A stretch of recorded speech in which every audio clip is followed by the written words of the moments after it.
And then if you feel suspicious, trust your gut. There were a couple red flags that I was like, that's a little weird. I should have known better. I've been doing this business long enough.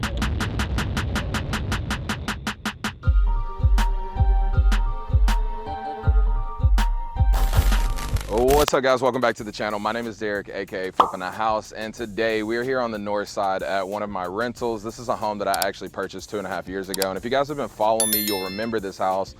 But the reason I'm here, it's not good. Basically, long story short, I was scammed by one of my newest tenants, and she left it in terrible condition. I'm gonna show you guys what that looks like, how much money it cost me just trying to get her out of the property, the damages that she did, and what we're gonna do moving forward to make sure that this never happens again. Stick around, it's gonna be a good video. I think the best place to start with this video is honestly right here in the backyard. Now, if you guys don't know or you do not remember, when I first purchased this home, before we even did the remodel, this backyard was a jungle. I spent like $3,000 alone just clearing the trees, the bushes, everything. And I've made it a priority to really turn it into a backyard. Now, when I rented out the property to the new tenant, it's in our lease that it is on them to maintain the yard, and they have to, because if not, the HOA will get onto them.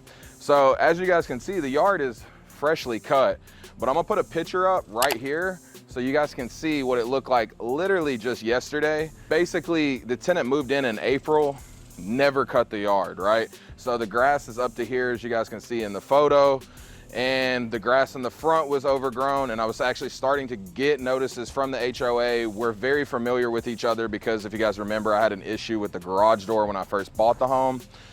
But yeah, that's the first thing. They didn't maintain the yard at all. And then let's go take a look at the side of the house, because they left me a lot of great presents. As you guys can see, one of the reasons that I'm actually here is to pick up all this trash, like me physically, because I've spent so much money dealing with this tenant in the last 2 months that it's gonna cost me another $400 or $500 just to get this property cleaned up, when I'm just gonna spend an hour of my time, knock this out. I brought some big black trash bags, but the trash was actually scattered all over the yard. They would just open up the door, throw the trash out. Luckily, my yard guy was nice enough to go ahead and put it in a pile. And then I brought an extra trash can, trash bags, and I'm just gonna get this nice and neat. And then on Sunday, when I come back, I'll put it out by the road, because they do heavy trash pickup on Sundays. Unfortunately, I wasn't able to get this done the following Sunday, but this is just something to think about, guys. When tenants move out and they trash your property, I mean, it costs to get people over here. It costs money to get these things done. But let's go take a look on the inside to see how she really left the property. All right, guys, let's take a look inside. And obviously it feels a lot better in here. If you guys remember, originally this was a 3-bedroom home that we turned into a 4-bedroom home. That's why we had some issues with the HOA originally, because I got rid of the garage door. But in the deed restrictions, you have to have a garage door. We took care of that, no problem. But let's get into it, guys, how I actually got scammed at this property from a tenant. So initially, when the lady applied, she was moving to Texas from out of state, which isn't that big of a deal. We have people move here all the time, but we put in certain restrictions when we have people like that, because it's a little bit harder to verify their income, get their rental history, right? Because they're moving from another state. So one of the precautions that we did take was we use an online service that verifies their identity. It checks for everything from their rental to their criminal history to their credit. It checks all of that before they even move in. And most people don't even make it past that step, but she did. Now, the second thing that we did was we required double deposit. When anybody moves in a home, we usually require a deposit and first month's rent. That way, in case they break anything, we have extra money to cover those items. So we did a double deposit. We checked her identity. Now, the only thing where we really dropped the ball was we never got a physical copy of her ID. And let me tell you why. Now, how she got around providing us with an ID was just us being too busy. Normally, when we meet a tenant before they move in, we meet them at the property, or my realtor will, and she'll get a physical copy of her ID. Now, on the way moving here, apparently she got in a car wreck, and this probably should have been another red flag, but we were so busy with all the flips and other rentals that we have going on that we didn't think it would be a big deal. But then I came to meet her and she had another excuse at that time of why she didn't have an ID.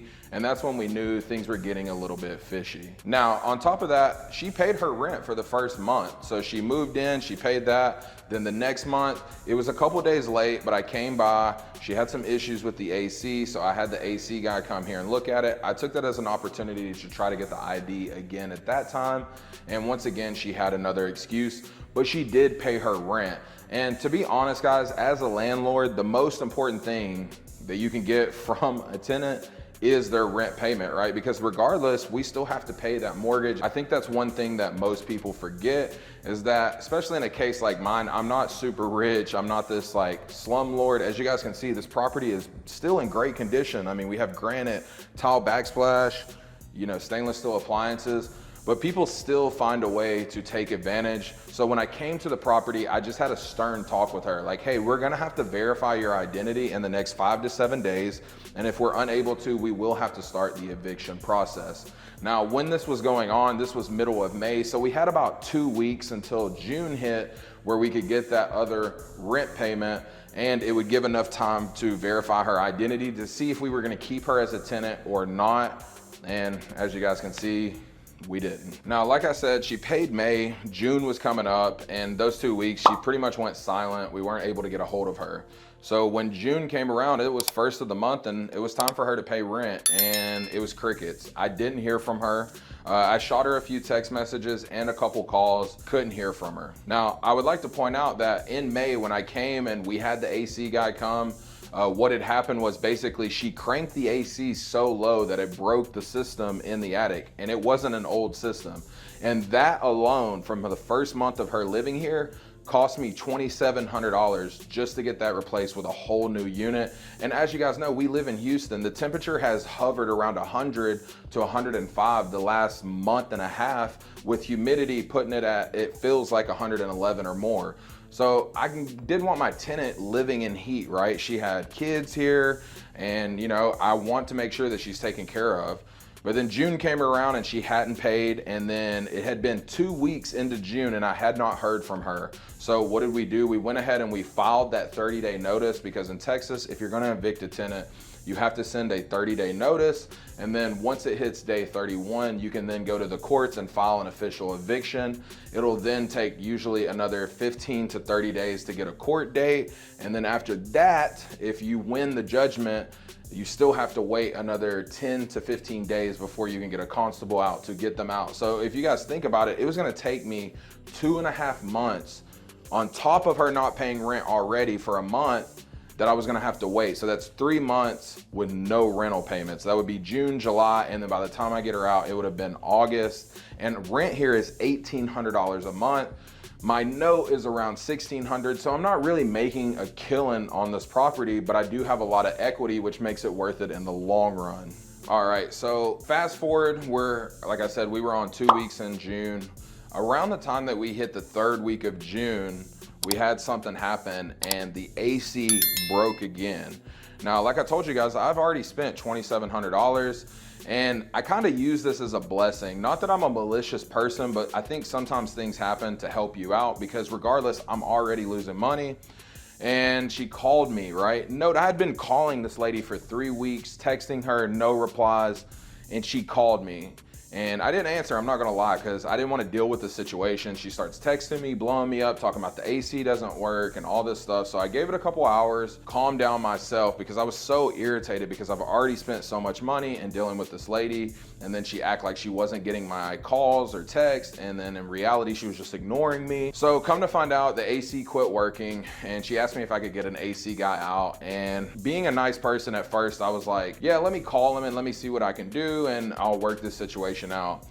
After making some phone calls with some of my peers and how to deal with the situation, because if you guys know, I'm a week away from filing the official eviction, they told me, I think this is a good time to maybe try to bargain with her and you could actually get her out of the house. Now, yes, it's gonna cost you money, but we're looking at saving the time, because regardless, I'm losing money. So I called her back, we had a realistic conversation, and I let her know that the AC person wouldn't be able to get out there for a couple weeks, and that I think it would be best if she just went ahead and left the property. Now, at first, she was very upset, which I understand completely, but you guys have to understand from my standpoint, once again, I don't have a lot of money. The $200 that I make from this doesn't really do anything for me. So I really wanted to help her out, but I needed to get out of this situation so that I could start getting money coming in. So after a couple of days of going back and forth, we just sat down and we had a real conversation over the phone. And I let her know that the AC would not be getting fixed, that she's gonna have to evacuate the property. And she told me that she wouldn't be able to move the items because it was so hot. And I actually offered to get movers for her and just go ahead and eat that cost, because at the end of the day, I'm still losing money, but if I can, cut the pinky to save the thumb and go ahead and save some time, I will happily do that. So at the end of the day, it took another week for her to be able to find a new place, get everything set up there. And then I called my movers, they came out, they got her moved, and it ended up costing me around $500 just to get her moved. So think about that, guys, $2,700 on the AC, 2 months of no rent, and I had to pay an additional $500 just to get her moved out. But we've changed the locks, she's officially out. But I mean, I wanna show you guys, literally, we're gonna do a quick walkthrough of how she left the property. I mean, she did have kids, and it's understandable, like some of these things, but I mean, look in here. I mean, we got clothes everywhere. They just literally left bags of trash. I have ants, just literally ants going from the living room to the bedrooms. In the kitchen here, there's trash everywhere. It looks like they put nails down in my sink, so like my trash compactor doesn't work anymore. This was a brand new fridge when she moved in, because I had bought it right when the old tenants moved out. As you guys can see, the type of condition. They left a bunch of food. We got fry oil on the fucking counter. I don't know what type of scams she was doing. There's Xfinity Wi-Fi boxes and Verizon boxes here everywhere. And it's just so sad given the situation, because that last conversation we had, I let her know, like, hey, I know you're scamming. And to be honest, I don't really care. I just need to get paid. Like, at the end of the day, if you would just pay me, we can figure the rest out. But that she did not do, so. We got old TVs in here. We got bed frames, mugs, bugs. I mean, anything you can think of, guys. Like, it's a whole mess. And I thought I was gonna be able to clean it myself, but I mean, there's still some damages here that she's done. Like I said, I gotta get the trash compactor fixed. She broke my closet door, ripped off the handle, it's off the track. So I mean, even after I clean this stuff out, I mean, I'm still gonna be easily spending another $200 to $500 just to get it cleaned, back to normal. And the goal is to get it live this weekend so I can go ahead and start looking for new potential renters. She was smoking cigs in here. That's in our lease that you can't do that. I mean, you really start to see how people live, guys, like literally like animals. Just smoking cigs, ash and shit on the floor. It smells like dog in here. I don't even know if they had pets. There's more trash that she just wouldn't take up. And I mean, guys, this is a great neighborhood. They do trash pickup twice a week. So they just literally chose to live like this. It's just a little baffling, but I'm showing you guys because this is really like the reality of real estate. This is the shit that you don't see on HGTV. And I mean, when we remodeled this home, I put over $65,000 into this house for it to just end up like this. But to review with you guys what to look out for when you're taking in a tenant, I would suggest our criteria is 600 or more credit score, verify her job, use the software to be able to verify their identity, which we did. And then always, always, always get a physical copy of their ID, because I feel like if we would have just had that one thing, it would have saved us all this trouble. And then if you feel suspicious, trust your gut. There were a couple red flags that I was like, that's a little weird. I should have known better. I've been doing this business long enough, but I needed to get a renter in, and I just went ahead and did it. So these are ways that you can protect yourself, guys. Realize that you can still get scammed by people. You can do everything right and you can still lose. That's the reality of real estate, but we can always bounce back, guys. The money that I'm losing temporarily, I mean, I have over $60,000 in equity, right? So at the end of the day, this is just like a savings account that took a minor hit. We'll get it up, we'll get it going, we'll get a new tenant in here, we'll start cash flowing again. and we'll learn from these lessons. But I just want to show you guys the reality of what can happen and how to protect yourself. So if you made it this far in the video, I genuinely appreciate it. If you haven't already, make sure you like, subscribe, turn on post notifications as we're dropping weekly videos. If you're not already, make sure you're following me on Instagram and TikTok for daily content. Until next time.